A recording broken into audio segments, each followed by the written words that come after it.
Hello, hello, hello. Happy Friday. Start on a Pet Talk. I am Sarah of Expat in Croatia, and this is 5 Question Friday.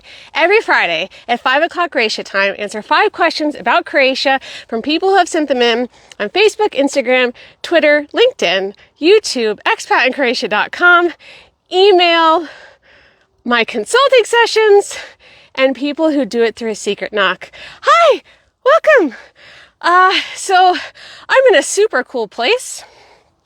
I discovered this place a couple of months ago. It's called Nutjak Fortress. It is in Dalmatia, about 35-minute drive from Split, and the last 5 minutes are down a unpaved, very rocky road, which I love those. I love those, especially when they're unnamed. Isabel and I like to go on adventures. If you do not know who Isabel is my SUV that has been through so much since I got her a couple of years ago. She has battle wounds and scars aplenty, but she allows me to go down roads like this. So I love it. The more rural, the better. So I want to tell you, well, I guess I should show you where I am, and then I will give you some fun facts, okay? So I have a disclaimer. My disclaimer is that if I move like 1 meter this way, the signal can drop out. So I got to like nearly the highest point here, and I was able to get 5G. But if I just move to the side or move over here, it may compromise the quality of that, but you should still be able to hear me. So I'm going to take you around. Quality might drop out a little bit, but then I'm going to return to this beautiful spot. Put my bag here so I remember where it is. and then we're going to get started, all right? Okay. Let me put this in my back pocket. All right. Let me take you off here all gentle-like. Yes. So this fortress is in a very strategic position, which we're going to talk about in a moment. But the reason it's so strategic, aside from the fact that it is on a cliff, is that it is above the Cetina River. So you can see the Cetina from 2 sides. I'm going to show it to you right now. So this is the north side of the Cetina.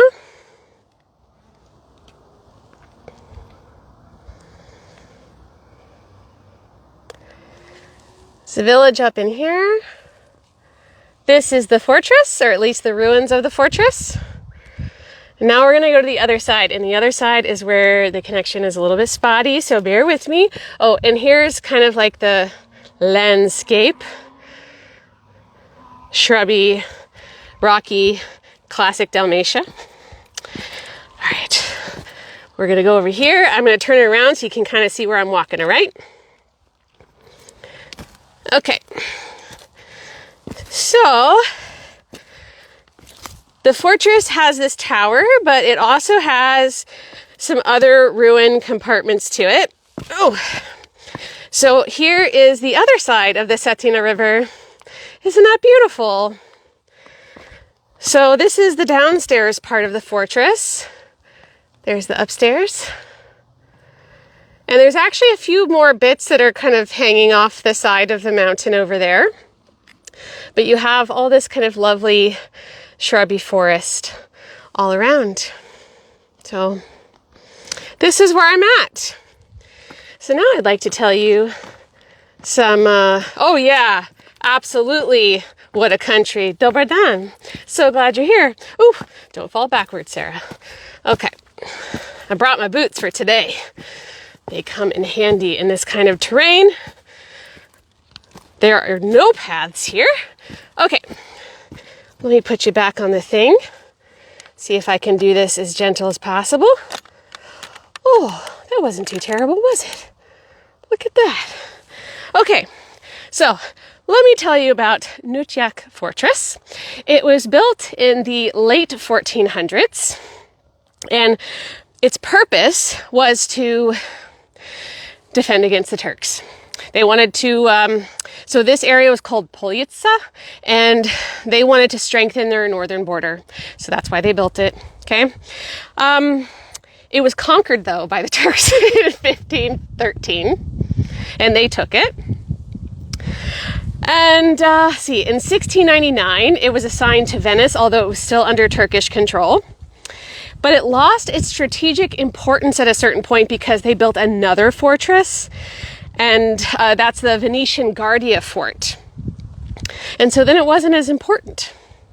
And then now it's ruins. But one pretty cool thing is, so they have done like archaeological excavation around this site, and they have found signs that this was a prehistoric site, and that is why they built this.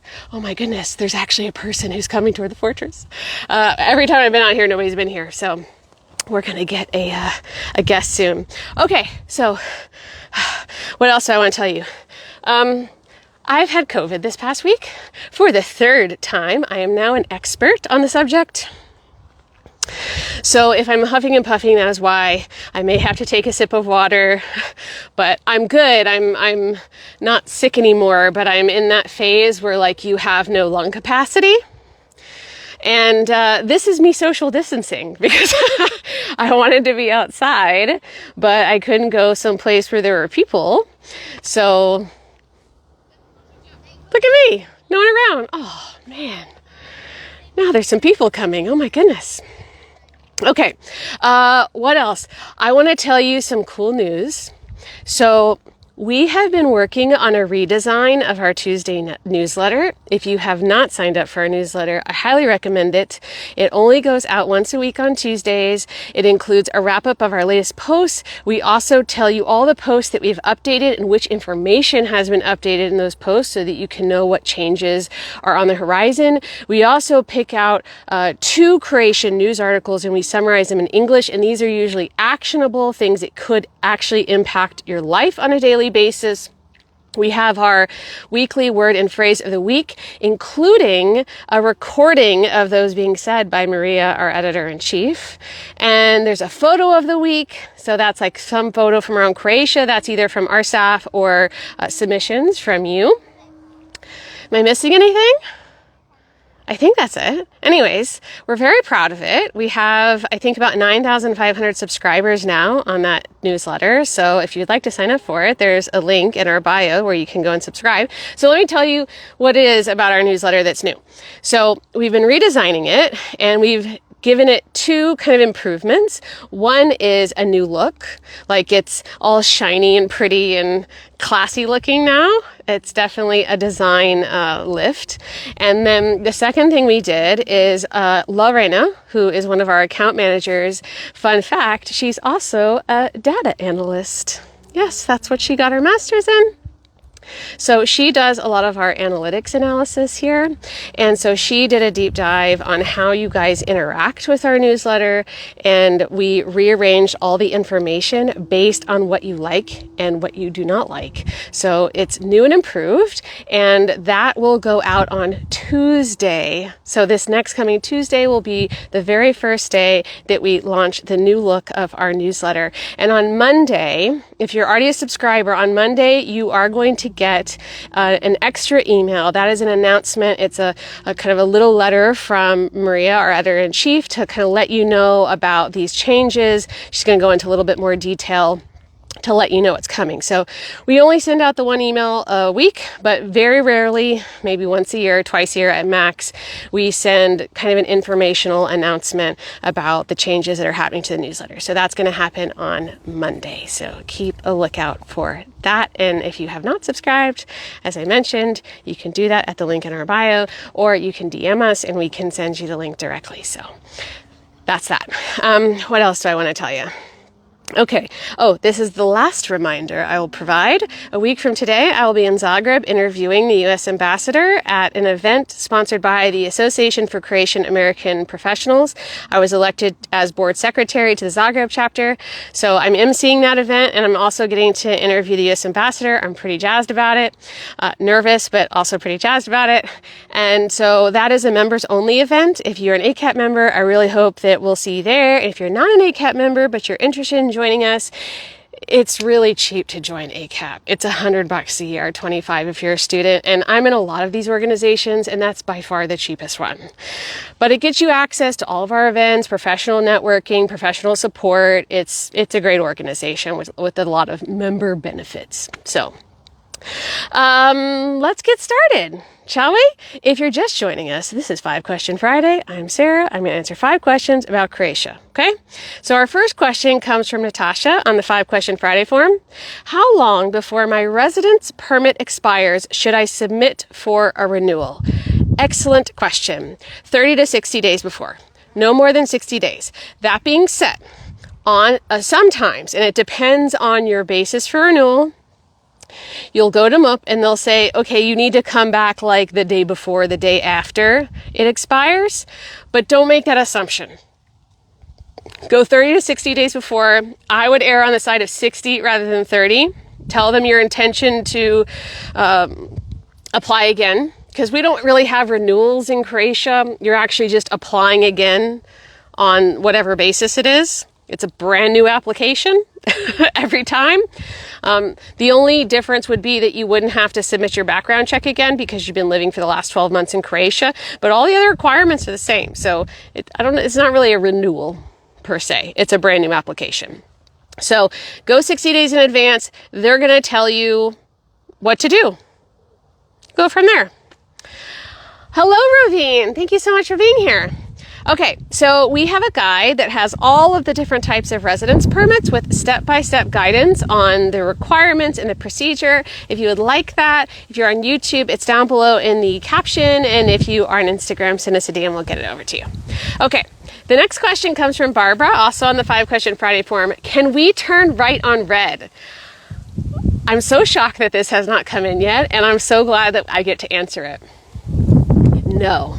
So I think from context clues that Barbara is probably American. In the United States, when we're driving cars, we can turn right on red. You know, we have to yield, we have to come to a full stop like it's a stop sign, but we can turn right on red. You can't do that in Croatia. And I love that you can't do that in Croatia. I have to admit, because turning right on red is super dangerous. And I knew it was dangerous in the States, but I did it anyways. I didn't realize how dangerous it was until I was here. Like, if you could turn right on red in Croatia, it would be absolute chaos. So I'm very glad that that is not the case. So to turn right on red, or to turn at a light, you need to have either all green or you need to have a protected green. One super cool thing in Split that I feel pretty confident no one has noticed, but I'm one of those people who just sees all the details. They have been adding protected greens in the right lane when the light is red all over town. All over town. And it's wonderful because it's keeping all the traffic flowing, you know? I think it's very easy for us to focus on kind of like the big obvious things that city government does, but this is a cool thing that the city government did that may seem kind of boring, but I gotta tell you, I don't wait at lights very long anymore. I haven't been in traffic very much anymore, and I dig it entirely. So if you live in Split, now you won't be able to unsee it, okay? So our next question comes from Dennis on the 5 Question Friday form. As a citizen, can I buy and register a car without residence? No, you can't, because to register a car in Croatia, you need to have a Croatian issued ID that has a Croatian address on it. And you can only get one of those if you are a resident in Croatia. I know this is frustrating for some people, especially Croatian diaspora who have a house here, like a family house here, and they come here for like 2-3 months a year and they want to be able to have a car here that they can then use. But that's how it goes. And it's very difficult these days for Croatian diaspora in particular to get a Croatian ID with a Croatian address on it, because there are many people, Croatians living abroad, who try and get an ID so that they can get access to the healthcare system here, even though they're not living here. And so they've really clamped down on that. So a lot of MUP stations, if you're diaspora and you're trying to get your osobna for the first time, or you're trying to put a Croatian address on your osobna because it has a foreign address previously, they're probably going to give you a hard time about it. And what I mean by that is they're going to want concrete proof that you are legitimately moving to Croatia. You know what I mean? So yes, I've covered everything. So here are the guides that we have that are related to this. How to buy a car in Croatia, how to register a car in Croatia, and everything you need to know about car insurance. So if you're on YouTube, all of those links are down in the description. If you are on Instagram, send us a DM. We will send that over to you. Okay, this brings us to our lawyer tip of the week. Dun, da, da, da. And scene. Okay. Oof. I do that and then I lose my place and I gotta go back. All right. When buying a property, the most important consideration before purchase is that the property has clean ownership.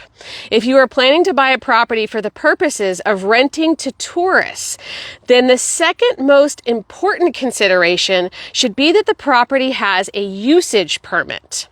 What is a usage permit, you might wonder? To build a property, you must first obtain a building permit, which is your permission to build. After the property is built, you can obtain a usage permit, which is a verification that the property was built according to the building permit and in accordance to existing Croatian law. A usage permit is proof that the building is legal in a formal sense, and therefore it is required to get permission to rent out a property to tourists. However, not all properties have usage permits, and not all properties qualify to obtain a usage permit. We've already made it abundantly clear that you should use a lawyer from the very start when you're intending to buy a property in Croatia, okay? If your intent is to rent out a property you're trying to buy to tourists, you need to tell your lawyer from the very beginning, so that way they can evaluate that property through that lens, i.e., see if it has a usage permit. Now, I would like to point out something about this. Yes, clean ownership. But before I do that, I'm going to take a sip of water.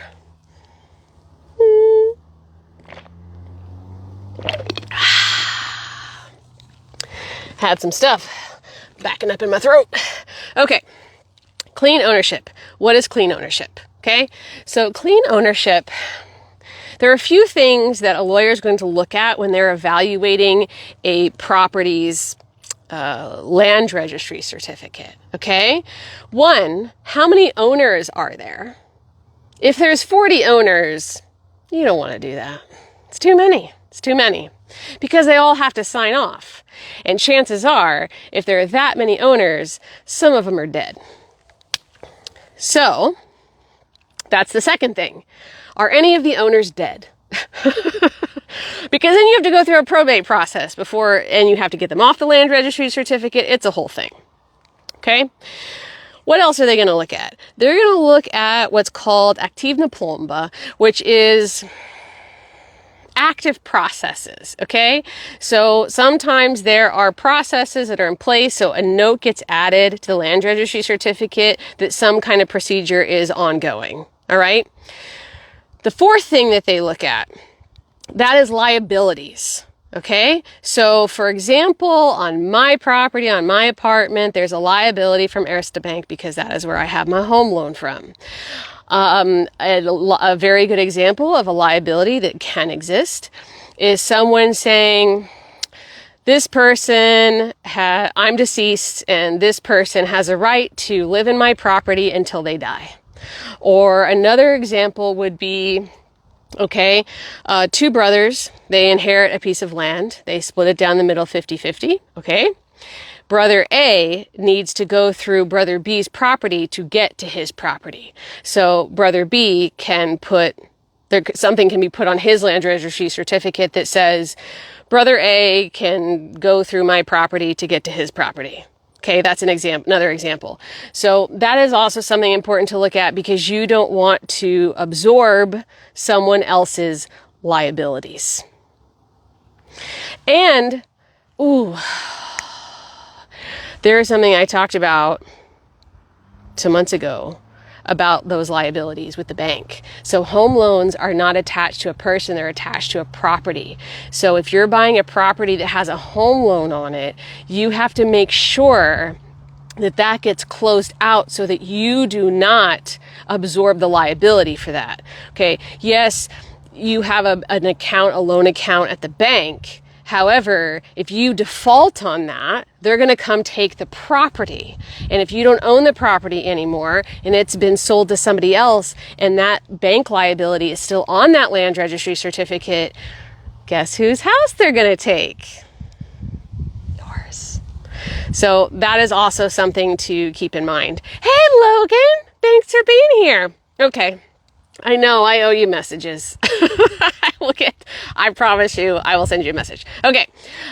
Next comes from Danica here on Instagram. What's the difference between citizenship and nationality? I love this question because even doing this job all the time, I have a habit of saying nationality when I mean citizenship. And I really need to unprogram myself from doing that, really. So this is a great question and I need to listen to it as well. And sometimes I do have to listen to these questions. I'm not perfect. I have flaws. All right. So citizenship refers to the legal status of an individual in a country. It means that the person is recognized as a citizen, is a legal member of that country, which comes with certain rights like voting and responsibilities like paying taxes. Okay?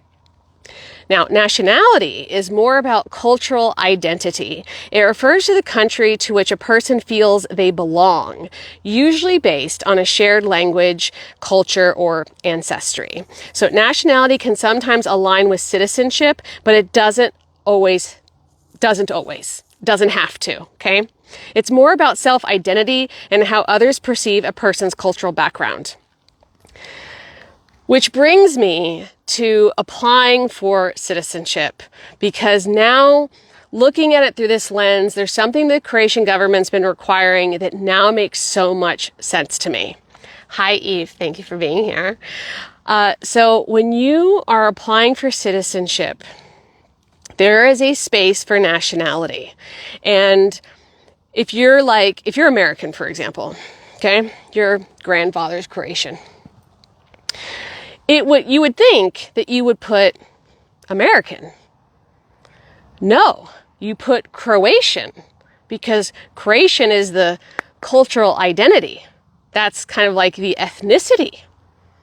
It's not American, it's Croatian. You're applying for Croatian citizenship based on your Croatian nationality. Ima Smisla. It makes so much more sense now. Because I remember when our lawyers were like, Sarah, they've changed how they want you to fill out this field. And I was like, this just doesn't make sense to me. Now it does. Sometimes the Croatian government does stuff that makes sense. It's true. I know. Our last question comes from Milan on the 5 Question Friday forum. How can I transfer money from a rental property in the US to Croatia each month? Great question. So let's just forget about the rental property detail for a second and really boil this down. How can he transfer money from the United States to Croatia? Okay. So there's 2 primary ways. One is withdrawing cash at an ATM or a post office. The second is transferring money. So that can be done by like an old school wire transfer, Revolut, Wise, Zoom, Western Union, MoneyGram. But now we're going to return to the rental property, okay? Because it's not that straightforward.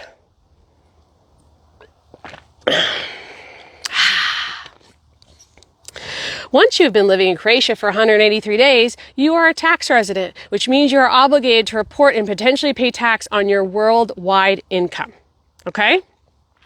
So the only exception is digital nomads who do not have to pay tax on their or report their working income. Okay. Now, rental property income is passive income, so that absolutely has to be reported. Okay. Now, of course, there are double taxation treaties in place with certain countries, not the U.S., which is what we're talking about here, but there are with certain countries, and the terms of those double taxation treaties differ depending on the country. So if you're curious about what the terms are for your country, you need to just look at the double taxation treaty and read it. So in this case, he needs to report that income to Croatia. So if he decides to start transferring income from the United States to Croatia without reporting it to Croatia, red flags are going to go up. For sure. There's no doubt about it. Anything above 1,000 euros deposited into a Croatian bank account without some kind of like Croatia side paper trail usually sends up a flag. Now, it doesn't mean they act on it, but it does usually send up a flag of, okay, this person isn't reporting income outside Croatia, or maybe this person is doing black work, you know, like under the table kind of work, which most Croatians do. Hey, back off. So the other way the tax office can flag you is if you make a property purchase, like you buy a home, or you buy an expensive car. Because in those two cases, if there is a contract to sign, which with a property there absolutely is, you have to go in front of a public notary. And sometimes with a large purchase of a car, there is a contract involved. And so that's also signed in front of the public notary, who are obligated to report it to the tax office. So if the tax office gets this contract for a home that you bought, and you're not a taxpayer in Croatia, they're going to be like, wait a minute, where'd they get the money to buy this property? And that is when they investigate you. And that is a whole can of worms you do not want to deal with. I have seen it happen with Americans in particular. With both a car and a house, I have seen this. And they have to hire accountants on both sides of the ocean. It's very expensive, and they could backdate it, do it retroactively, like go back in time and say, okay, well, we're going to charge you income tax from the moment that you got here. That's what they tried to do with this American couple that bought a property here. They are Croatian diaspora, and they didn't know that they were supposed to report their income here. They thought, well, we pay taxes in the US, why would we have to do it here? Because there's no double taxation treaty and you're living here as a tax resident. That's why. But you know, Croatia doesn't notify you of this when you move here. There's no welcome package that says, hey, these are your obligations as a person that lives here. You know what I mean? That's what we're here for. So that's it. Those are our questions for today. Oh my goodness. It's tough talking, I gotta be honest. That's just kind of the nature of this. So I would love to show you where I am one more time, because the sun is out now. It was behind a cloud earlier. So I'm going to be all gentle like and take it off here again. Okay. So don't fall into the crevasse, Sarah. There's the river again. There's the fortress and the other side of the river.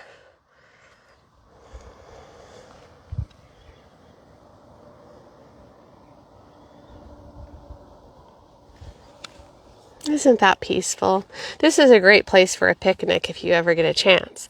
So again, it's called Nutjak Fortress. It is on Google Maps. And it's about a 35-minute drive up here. Now, there are... my friend took me to some kind of little spot on the Cetina once, and I've never been able to find it again. I'm hoping I can find it. She barely even knew where it was. I'm going to try and find that, and hopefully I can do another episode from there sometime. So that's it, guys. I'm all done now. You see how warm it is with my lovely Irish skin. Okay, so I have a special announcement. Cam, are you here? I haven't seen you come on, but that doesn't mean you're not here. So next Friday, I told you I'm doing this ACAP thing with the U.S. ambassador. It's from 4:30 to 6:30. So I can't do 5-question Friday. So my lovely colleague Cam is going to do a takeover, and she's going to do 5-question Friday next Friday. So Super excited about that. I hope you are too.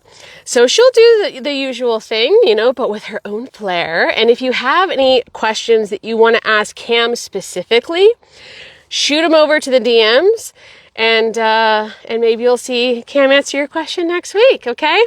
So thank you again for being here. Oh, thank you. I'm working on my showmanship.